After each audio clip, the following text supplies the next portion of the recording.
ఇంత జాగ్రత్త అండి లెక్క. అందుకని పద్మప్రియ, అందుకని ఆవిడికి లక్ష్మీదేవికి పద్మాలంటే ఇష్టం. అందుకని ఆయన కపోలాలు స్పృశించేవాడు, పాదాబ్జాలు స్పృశించేవాడు. లక్ష్మీదేవి సర్వాంగాలని స్పృశించినటువంటి చేయి క్రిందగుట మీదైనాకరంబుంట మేల్గాది రాజ్యము గిజ్యము సతతమే కాయంబున అపాయమే.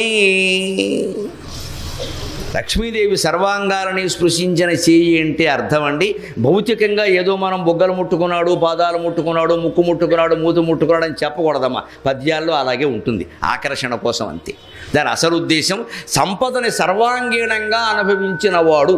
సంపదకు అవయవాలు ఉంటాయి, సంపదకు అవయవాలు ఉంటాయండి. ధనం ఒక సంపద, బంగారం ఒక సంపద, పొలం ఒక సంపద, ఇళ్ళు ఒక సంపద, స్థలం ఒక సంపద, అసలు ఊళ్ళో ఉండే మంచి పేరు అన్నిటికంటే పెద్ద సంపద.